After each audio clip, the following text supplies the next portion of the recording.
All right, yo, what's happening, everyone? Welcome back to another episode of the To Grow CFO Podcast, where we're diving deep into conversations about scaling a DTC brand with a profit-focused mindset. I'm your host, Jon Blair, founder of To Grow CFO. We're the go-to outsourced finance and accounting firm for 8- and 9-figure DTC brands. And today, I'm here with my good buddy, Doug Schneider, COO of Heart Soil. Doug, what's happening, man? Yo, John, thanks for having me, man. I appreciate it. Yeah, it's funny actually to have Doug is out here in Austin as well. We are not in the same location currently. I'm maybe about like 20 miles away from him, but it's not often. Actually, I think the last person I talked to was in Austin was Dean, your CEO.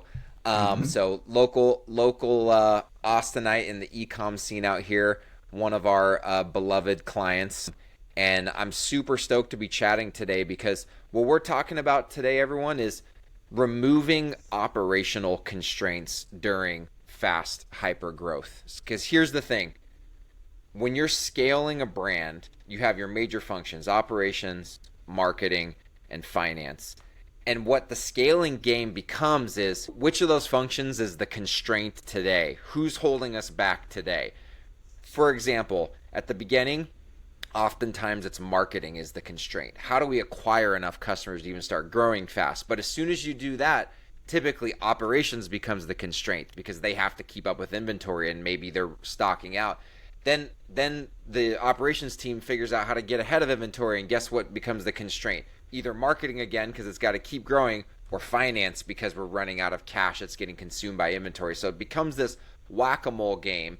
And I know from scaling at Guardian Bikes, the supply chain and operations side of removing constraints is a huge challenge. Many of our clients are dealing with it.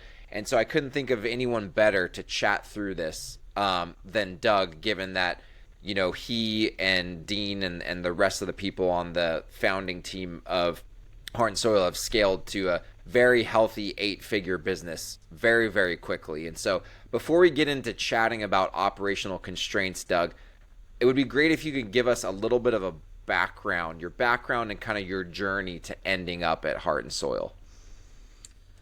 Sure. It was a little circuitous, I guess, but so my background, I got my undergraduate degree in biochemistry, and I wanted to be a dentist when I got Dude, out my of dad's a college. dentist. I love it. My stepfather is a dentist. Um, so that was like my plan, and best laid plans doesn't always work.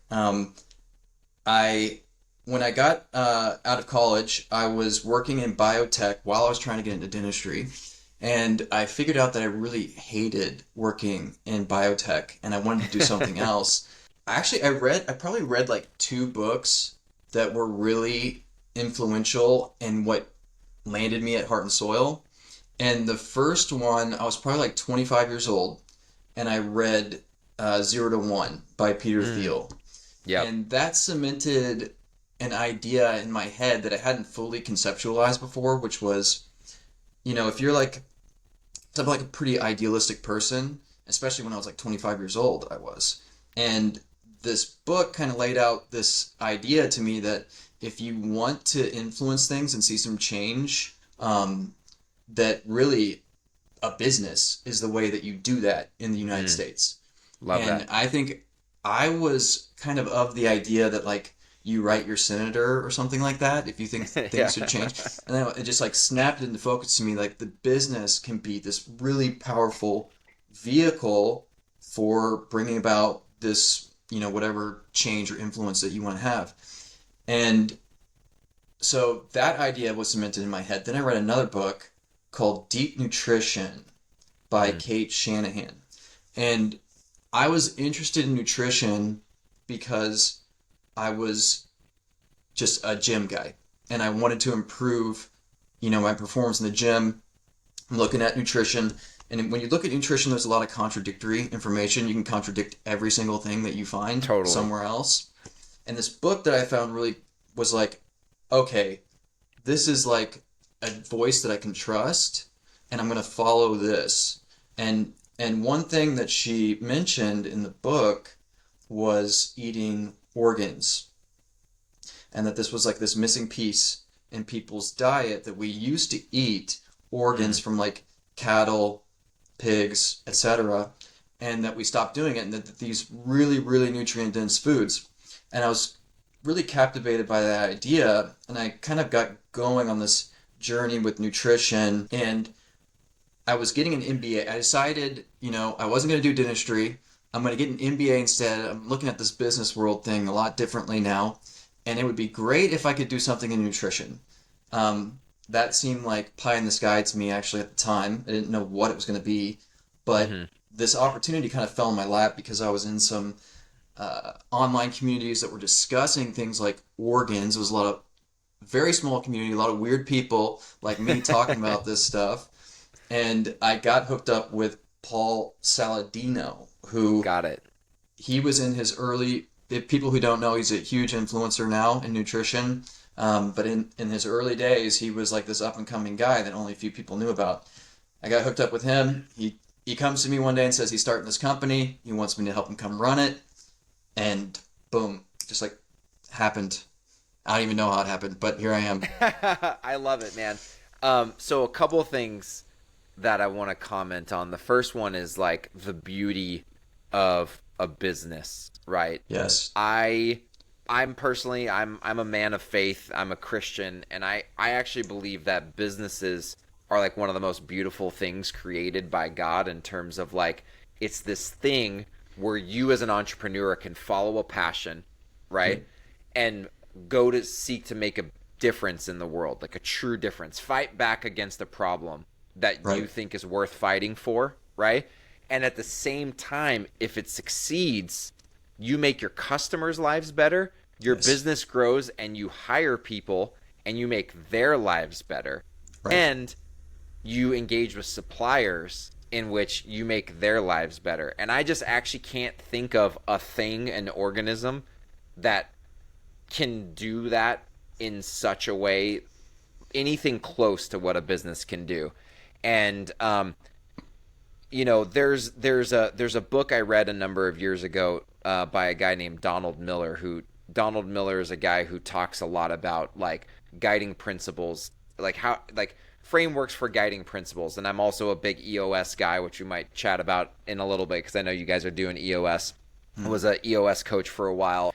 It all starts with purpose, right? Like, and I think even Jeff Bezos says first you have to have core values, because you can't find the people that you want to find without filtering them through core values. So then when you define core values, and you find people who fit those values, and then you give them a purpose or a mission, and then you've got a company, right? And so you start with guiding principles first, because if you don't have those things break down. Scaling a business is hard work, and it never ceases to be hard work. And you have to have that purpose and that drive to get through the tough parts. You got to have the why, and you've got to have a team that's bought into the why. So I really, really love that, man. And I also think too that like what a lot of people don't realize about Heart and Soil, I would say from my vantage point, just because a lot of people, I've actually come across this talking to a lot of people in the e-com world. They're like, oh man, you guys work with Heart and Soil. Like, you guys are definitely like a D2C. Like, there's a lot of people who look up to you guys aspirationally, right? In terms of like your growth story. But what a lot of those people don't realize is it started with the purpose and the passion, right? And a great business was built around that. And it didn't start with a lot of e-com brands. There's a low barrier to entry to starting an e-com brand. Anyone could start a Shopify store, right? And source products off Alibaba from China, and like, bam, you've got a D2C brand.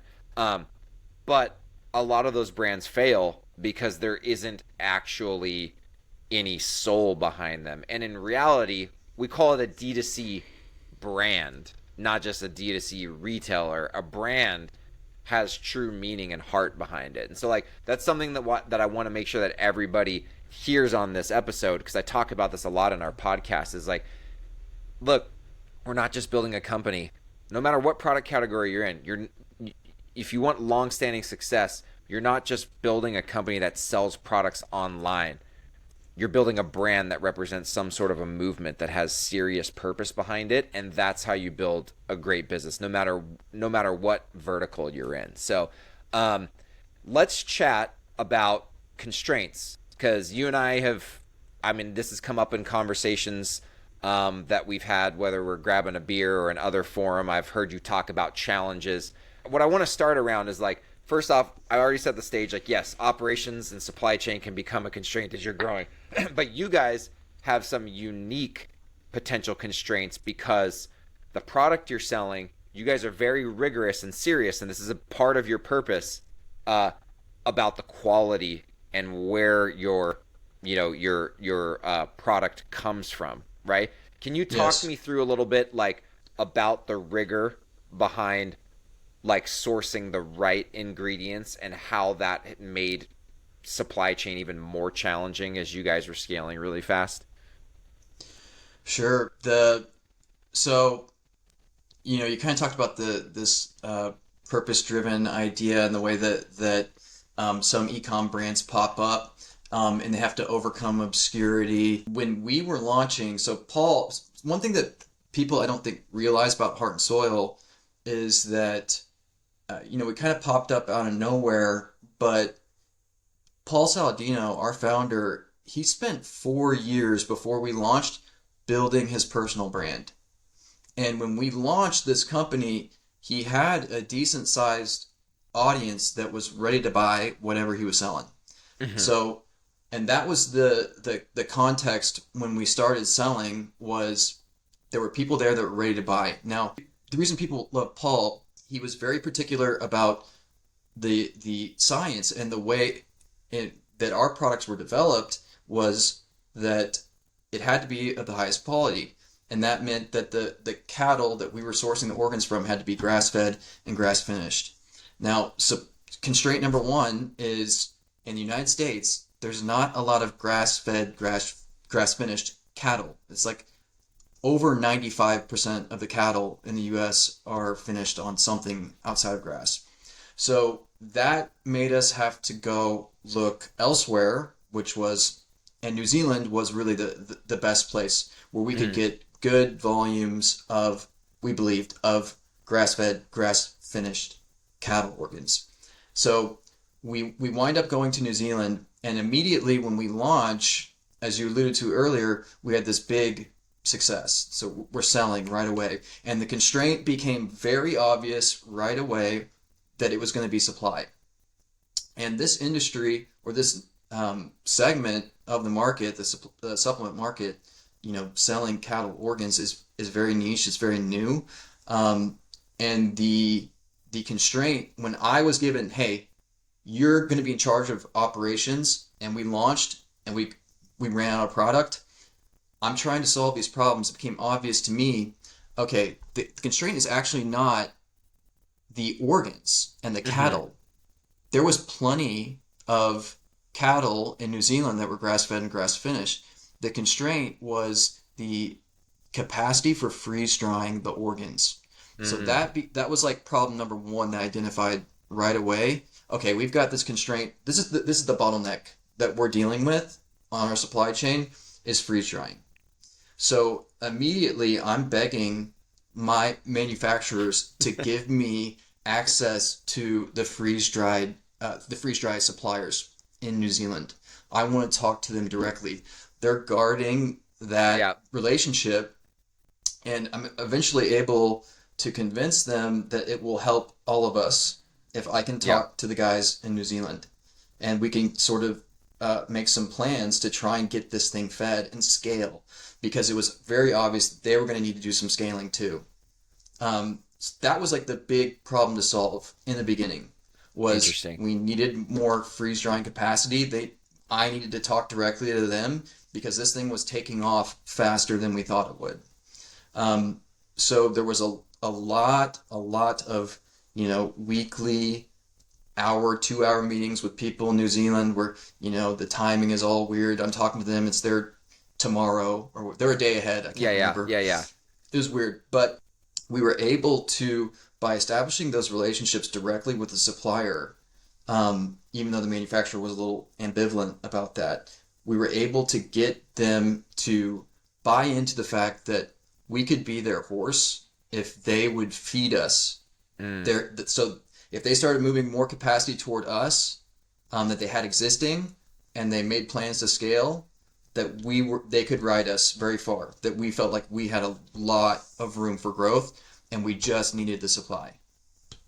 Yeah, so there's something that you're kind of like a conceptual thing that I've come to learn over the years with supply chain management that I want to draw out for the audience, which is that, like, I mean, first off, from a product development standpoint, it is very important to be intentional and sophisticated about thinking about what is your bill of materials. Bill of materials definitely drives cost, right? Yep. But I think people think about the technical side of managing costs and supply chain. But what I've learned, because I ran our supply chain at Guardian Bikes, and so I had some firsthand experience of trying to keep up and deal with similar constraints. Actually, so much of cost control and removing constraints on supply chain is literally just communication and being like relentless about communication. And it's all relationships, because the number of things, whether you're talking about getting payment terms negotiated or you're talking about a volume commitment and resulting in a per unit price decrease, the technical side of product development, yeah, that's great. There's importance to it. But that's not what you're leveraging. You're not coming up with some super savvy way to get cost out of the product because of the way that you are reformulating it. You're leveraging a relationship, and it's like all about communication. And so I think the point that I'm making is so much of supply chain cost control is actually like all soft skills, right? It's all EQ, it's communication, it's relationship building. Do you agree, and do you have any more like to say about that? Oh my God. Yeah, that became very obvious to me right away. Like when I first joined Heart Soil, I'd never run a supply chain before. I didn't really know the first thing about it. But it was very clear to me that, like, wow, we are really dependent on these other people. For sure. And we need to build very good relationships with them. And the other thing that I found when dealing with vendors, especially on the supply chain, you might have like rough spots where you're like, man, these guys stink. These guys aren't doing what we need them to do. And I think a lot of people's first instinct is to say, okay, we need to find another vendor. Cut them. Yeah, cut them. Right, cut them. And my first instinct was like, okay, you go to another vendor, you're going to have a new set of problems that you have to work through, and you're going to think that they stink. So what you need to do, or what I decided to do, was like, okay, I think I have some role that I can play in making this vendor relationship better.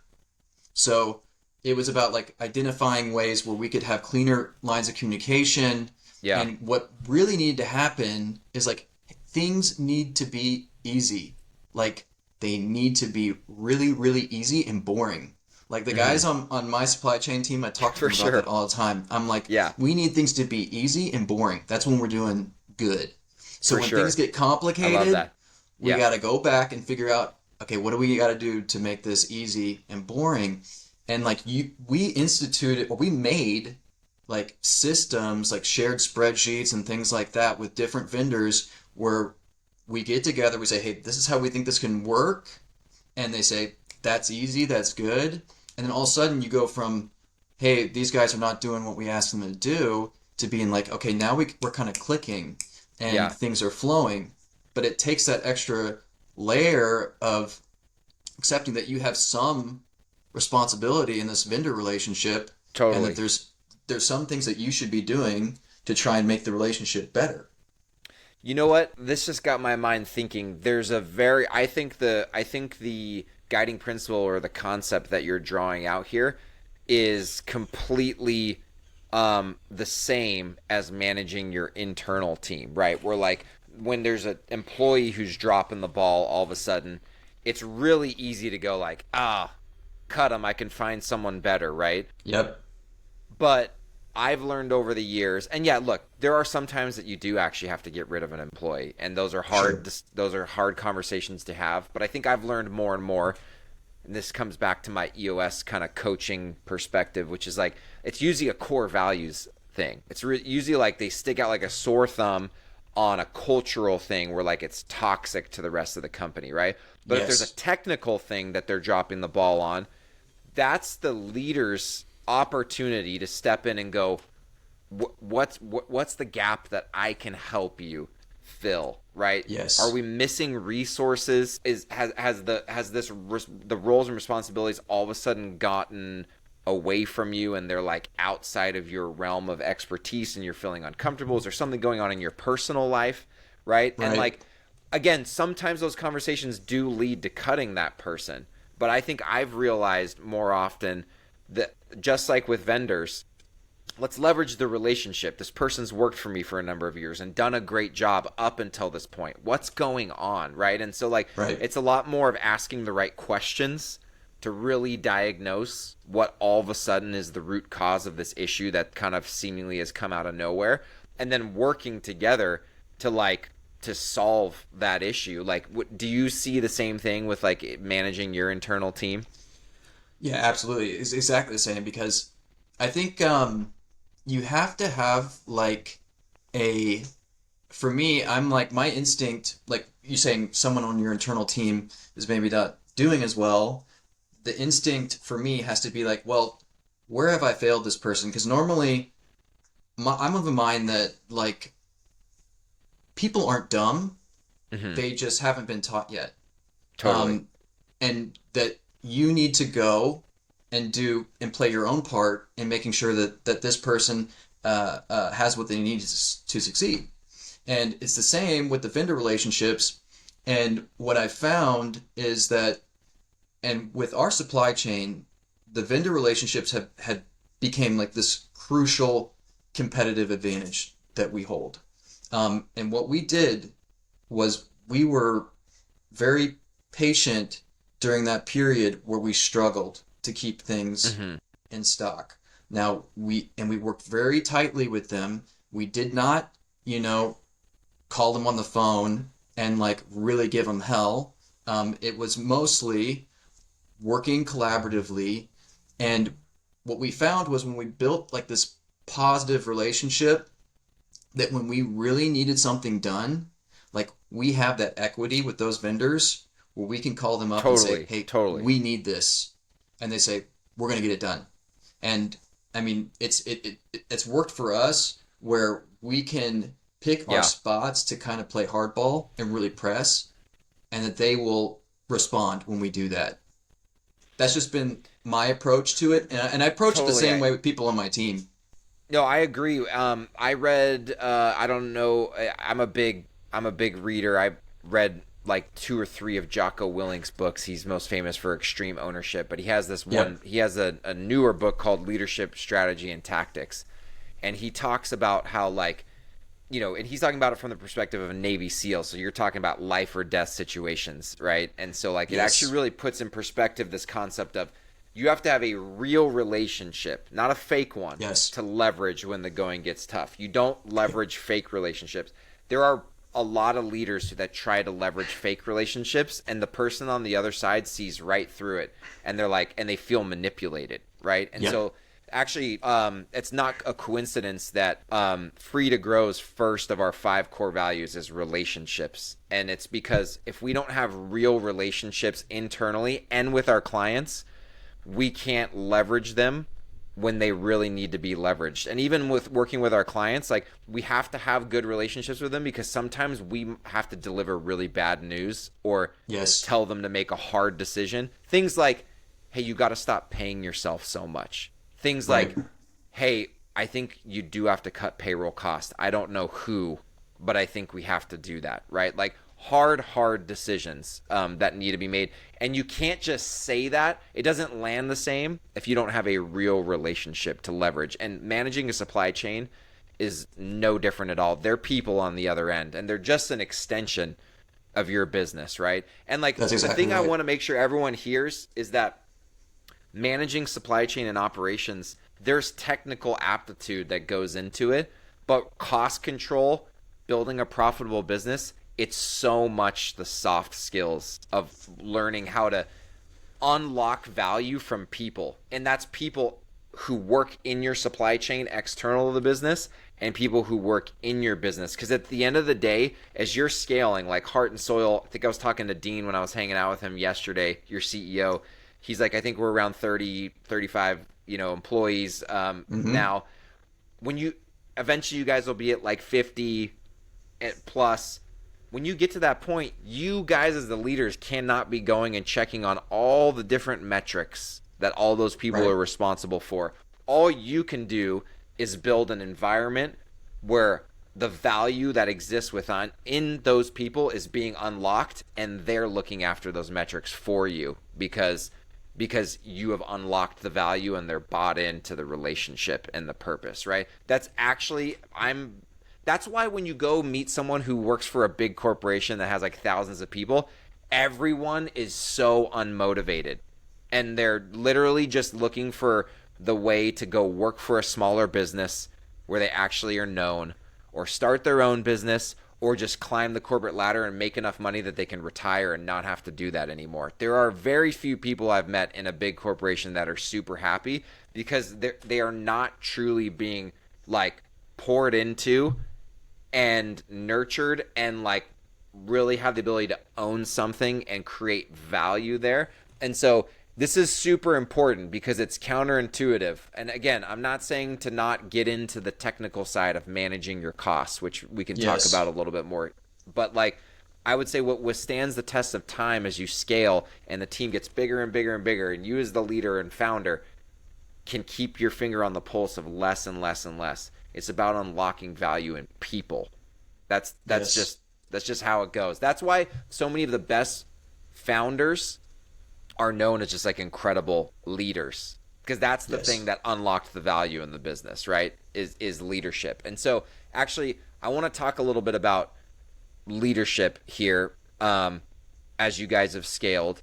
Dean was actually your CEO was the guest on our very first ever Free to Grow CFO podcast episode, and we talked about leadership because Dean is very intentional and passionate about trying to be the best leader that he can. He's like, in fact, we hung out on the lake yesterday, and that's basically what we talked about the whole time, because he's really always trying to figure out the next way to be a better leader. Like, how has Dean's like true heartfelt focus on the guiding principles and leadership impacted you as a leader, and how do you see that like benefit the business? I mean, Dean's motor is insane. And and he has this like massive, massive passion for exactly that. Like the leadership stuff and the like time management stuff. He consumes this stuff in his spare time. He's watching YouTube videos about it, he's reading books about it, he's geeking out about it. Like, that's what he cares about. And he has this big motor and energy that when I first started working with him, we clicked really, really well together.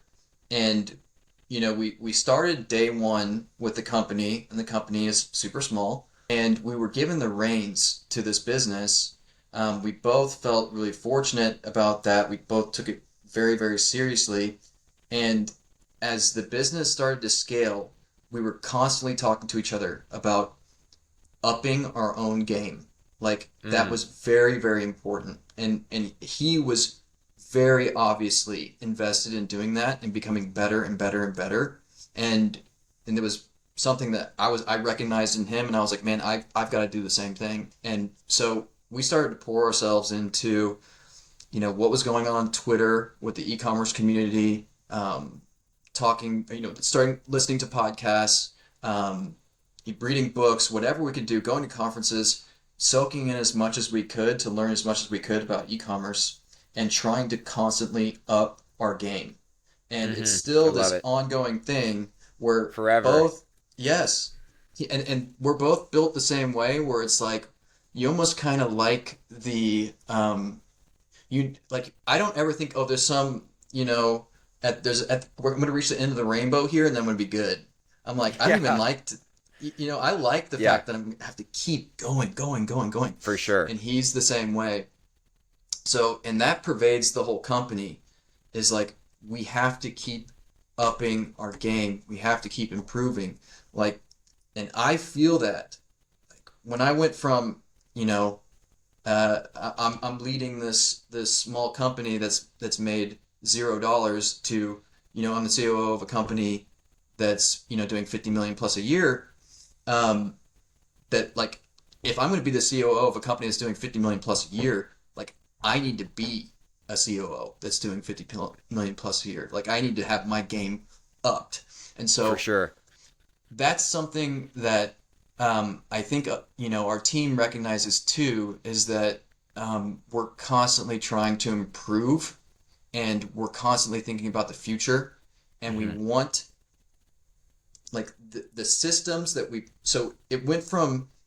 It's weird when you're in a startup. Like you go from like you yourself, if you're like running the startup, you're doing tactical stuff every day, and then all of a sudden as things start to scale, those hard skills of executing there tactically become less important. And then the soft skills and the leadership and the strategic thinking rapidly start to become that, and being 100%. like a cheerleader basically for Totally. your team and getting people motivated rapidly becomes like way more important.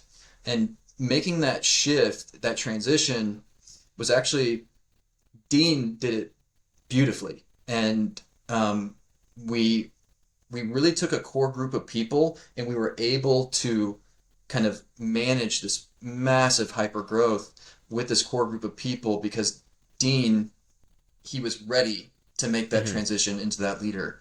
And I'm his right hand guy, so I was right there with him too. But yeah, I he's love been a that. huge inspiration for me. It's just his work ethic is insane. Dude, it's funny. Every time I hang out with Dean, we find like another. Dean and I have this really weird, like overlap of interests. Like I'm Yes, calling you it weird do. because it's like a very nerdy. Um, I'm like an avid reader and like all the same kind of stuff, and so we're just like talking about like EOS and weird leadership. Like, okay, he texted me yesterday after hanging out at the lake on Sunday, and he was like, "Hey, what was that thing you were talking to me about?" I was like, "I need to articulate this to the rest of the team," and like Mm, it was like an unlock for me, and I was like, "It's the difference between objective planning and execution planning. They're yep. not the same thing, and they oftentimes get confused for one another." Objective Yes. planning is where are we going? What are we going to achieve? Execution planning is how. What are we going to Yes. do to get there? They're not Hmm. the same thing. And you got to get into two different mindsets, right? And he's like, "Thank you. That's exactly." So like that's what he's texting me about after we hung out on the lake, right? Like and Yep. so but then he also likes obscure heavy metal just like Yes. I He. do. And so like so anyways, it's been fun getting to work with you guys and us all living in Austin so that we could have nerdy conversations over beers. But I love it, dude. I mean, and again, coming back to growth, I Yep. think there's this common misconception that growth happens because you just find the perfect product that no one Yep. is going to compete with you on.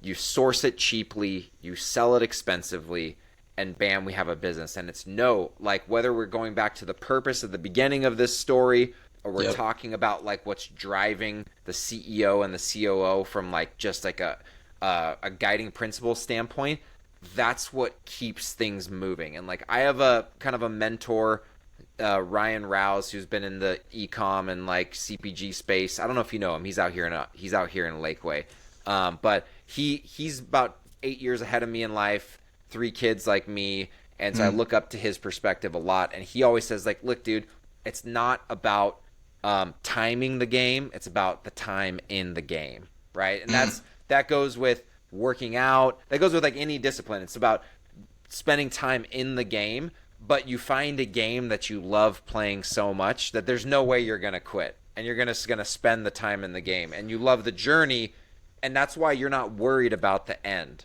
right? Because the Right. journey is that's everything, right? And that's where these beautiful things get created. And so you got to find a journey you want to be on, right? And that like you can't stop thinking about. And so, anyways, I just want to point that out because it's counterintuitive to what a lot of ecom brand founders think when they start a brand and they want to achieve success. So, really quick, I want to chat a little bit about the technical side of what you Sure. manage. I want to talk about demand Yep. planning, because Yep. demand planning is this thing that everyone struggles with. This push pull between marketing and operations, but also cash flow that you have to consider. What from your perspective, what has been the hardest part about the demand planning process as you guys have been scaling so fast? So it was interesting because when our what phase of business we're in right now, we went from like, from 2020 through 2020, halfway through 2022, it was like hyper growth, insane growth. Yeah. And so demand planning, I was like, throw it all out the window. I don't want to hear it. Nothing that you say is happening. So I built, a system, and this might not be the way to do it, but I wanted to have some hard data to look at, Mm-hmm. and our supply chain is still run this way, where we look backwards at sales, and we're saying, okay, this is the sales volume for the previous 30 days, and we have decision making around, we want to carry this many days of supply. We want to have this many days of supply of raw material, based on the current sales volume. Mm-hmm. And we're going to order based on current sales volume, because our business is also a little bit different from other people's, where we don't have big spiky moments in our sales. It's very steady, Mm-hmm. and predictable. Our business is built around subscription, really. It's a product that has 30-day supply. We really focused on subscription because we thought we could get monthly recurring compounding revenue, and that was how we wanted to grow. So using this system of looking backward at sales data but it's still current, it's the previous 30 days, and kind of building our constraints around, okay, here's how much we order at a time, but it's all based on the current volume. It gives us enough Mm-hmm. that we can adjust when we're making our finished goods to be able to make sure that we're staying in stock, and we're always making sure that we fill subscriptions. So that's another thing for a business like ours, is like we can demand plan for subscriptions. That's easy for us because you can look at the current subscriptions and you know what you're going to need to fill. So we will cut off sales for a product, for one time, and keep Mm. filling subscriptions in the background. Like for the past 2.5 years, I don't think we've missed more than a day or two worth of subscriptions. Like we've filled thousands and thousands. So I would say like less than point oh something percent of subscriptions have been missed. I love that. Yeah. So we focus on, so that, the subscription thing is easy when it comes to demand planning. What we're dealing with now, that we've gotten to a little bit more of a steady state with the growth, where it's not hyper growth anymore, and it's more steady, this recurring growth. We have things like, we never did Black Friday before Mm. last year. And when we did a big promotion for Black Friday, we had this massive spike in sales that, I wasn't anticipating, on the supply chain. We were able to weather it and kind of learn, like, okay, we can kind of expect this much, right? But we knew that where we had our inventory level for Black Friday, we were able to get through Black Friday, through Q5, and into January 1, where you get all the production slowdowns, and we still kept everything in stock. So coming into Q4 this year, we were like, well, we know kind of what inventory level we need to keep to be able Mm-hmm. to weather that storm, because you're dealing with, production slowdowns, you're dealing with massive spikes in sales, and the planning that's going on with our manufacturer right now, we need to get to this inventory level by November, whichever November date, Yep. and we've got to make this many bottles a month. We're projecting this many are going to be sold. So we're getting a little bit more sophisticated with like how we're doing the demand planning. But to begin with, I just needed hard data, especially when Yeah. we were in hyper growth. It's like, give me something that I can look at that can tell me. Like, I don't want to sit here and make every single decision and agonize about it. I need a system that tells me what to do. So I need data. Like I Yeah, didn't want the decision fatigue. I needed data that told me you need to order this much on this day. for sure. Yeah, and I think still one thing to draw on what you just mentioned, what you just talked through, is that you're still thinking strategically. Like there's you Yes. have to have data to drive like initial like numbers of what or quantities and like when is the drop dead date to issue that PO. But you're like, okay, there's segmentation happening. Like one, I'm sure you have certain products that like you think about subscriptions. Like we're not going to go out of Yes. stock on subscriptions. We're going to Yes. fill subscriptions, right? And so that's like a strategic decision. And I think Yes. the point that I want to make is a lot of people agonize over trying to cut the perfect quantity on your PO. You're just not going to cut the perfect quantity on your PO. It's never And going you're to not happen. going I've to make never a seen perfect any company forecast do it. either. Yeah, exactly. So yeah, I think agonizing about that stuff is like not good, and that we wanted when I built that system, I was like, I need to remove the decision fatigue, and I need this thing to tell me what to do. And it's not going to be perfect. Like that was the thing too, was the reason why we were using data that was looking backwards instead of taking in like here's the forecast, was the forecasts were all wrong. And Yeah, forecasting is not easy. And I'm not saying that as like, oh, our marketing team couldn't forecast. Well, it's really difficult, especially when the growth is like in that hyper growth phase too. It's really hard to predict. But you need systems. This alludes to what I was talking about earlier. You need a system that makes things easy and boring when you're doing operations. Like totally. you can't be sitting there and agonizing about everything. You need data that's reliable, and you need to be able to make decisions very quickly. But you need to be grounded in something that you're going to trust. And like we talk about, my guys on my supply chain team sometimes, our system is telling us to do something, and I'm like, wait, maybe we should do something else. And one of the guys on my team is like, you got to trust the sheets, man. We have to trust the system. I I'm like, love you. you're I you're dude, that is I love what he's like. Here's the thing.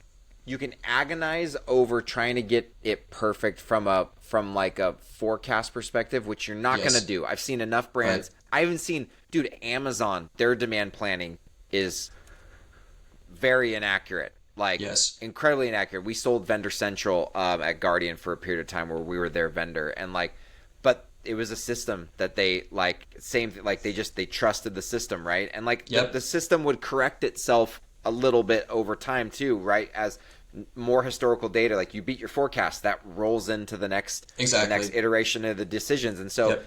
what I always tell people is like, stop getting so afraid about leaving money on the table Yep. because you under order. You're going to live to fight another day. And guess what? If you're building a brand with purpose, if people stock out, they're actually going to want your product more. They're not going to go, forget Heart and Soil. I'm going to go buy Exactly. something else. They're going to be maybe a little bummed, right? But like the desire, if you build a good product that stands for something and meets a real need, you can be wrong on inventory planning, and you don't have to bet the farm on whether you stock out or not. And so look, I want to ask you one other question. This is like the token Yeah. question I got to ask. My Okay. business partner Jeff is your CFO, right? Yes. How has Jeff been valuable in helping you manage the brand's P&L and or cash flow, or just make better decisions? One thing that when it comes to operations too, and I don't know how many people are going to listen to this podcast and be like deep inside of supply chain or operations, but one thing that Jeff and I have worked on a ton is inventory reconciliation and reconciling the inventory asset value that we have on our balance sheet with what we are seeing in our own systems, and making sure that we're adequately accounting for our cost of goods. And so that solving that puzzle has been really, really interesting and fruitful. And I've worked with Jeff a bunch on this because it has been a little bit of a puzzle, but it's uncovered things for me and my team about, hey, we didn't really understand our costs as well as we should have. And we've been getting deeper and deeper and deeper and understanding exactly where our inventory assets, because we have to buy our raw materials A Got lot it. of companies don't have to buy their raw materials. You For just work sure. with a manufacturer, you got your PQ, your quote, and it's pretty easy. But we have raw materials that we have to buy. We have the production costs with the manufacturer, and understanding how those costs are flowing through the supply chain to the end consumer, like get that challenge of just making sure that we're adequately accounting for cost for our balance sheet has been like fruitful for me and my team to be able to really, really go deep on understanding exactly I how love that. money flows through this business. And the other thing about Heart and Soil too is that our main cost center is cost goods. It's not it's not paid acquisition like paid advertising. A lot of e-commerce companies are going to be spending the majority of their costs are going to land in paid acquisition. But we've had a lot of organic growth, and there's reasons why we don't have to spend as much. But the main cost in our business is cost of goods sold, and our profitability is dependent on what we do on the Totally. supply chain.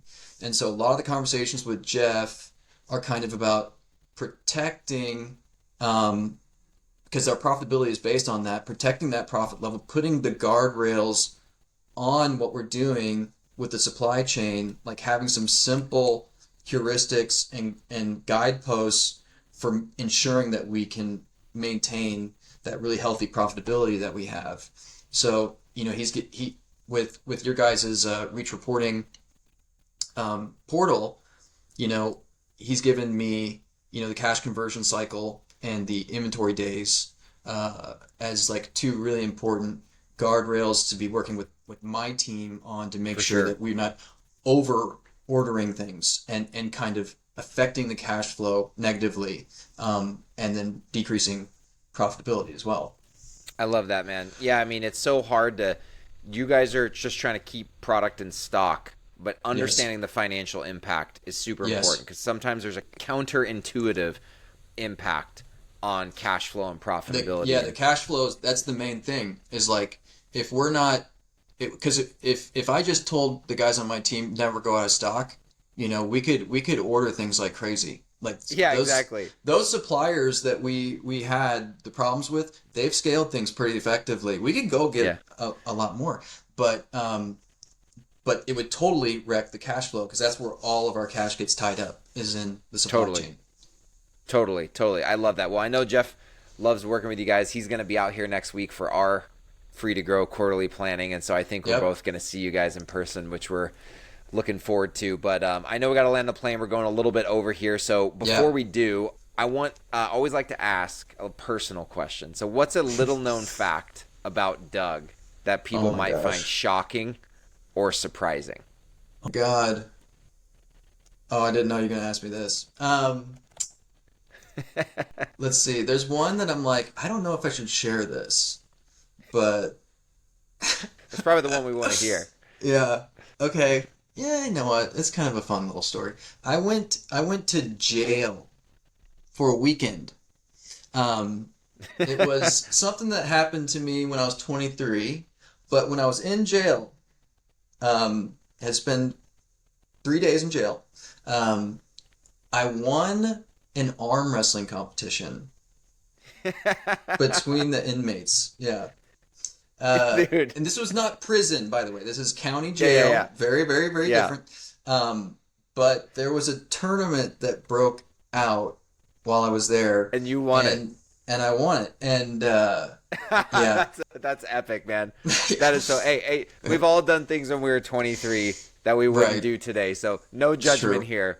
I've got some Thank crazy you. stories as well. Yeah. When I was 23, I was finished my business degree and then like quit working and was touring in a heavy metal band, thinking that that's how I was Yep. gonna make a living. And I did very very shameful things while I was in that band. So like no judgment here, brother, at all. And I Thank you. appreciate you sharing that. Yep. Before we land the plane, where can people find more info about you and Heart and Soil? So our website is heartandsoil.co, but if you want to talk to me, I'm on Twitter at DTC Doug. Love that. Love that. Yep. Well, Doug, this was an awesome conversation. We didn't even get to chatting about EOS, so I might have to have you back and Yeah. we can chat. We can check in on how your EOS implementation's going over there Dude, at I'm Heart down. Soil. Yeah.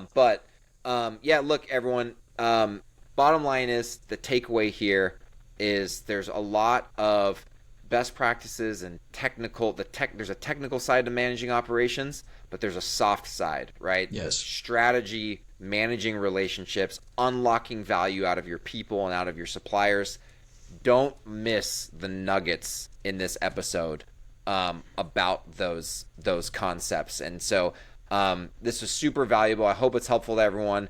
And in closing, remember, like, if you want more helpful tips on scaling a profit-focused D2C brand, consider following me, Jon Blair, on LinkedIn. And if you're interested in learning more about how Free to Grow's D2C accountants and fractional CFOs can help your brand like we've helped Heart and Soil, check us out at freetogrowcfo.com. And until next time, scale on.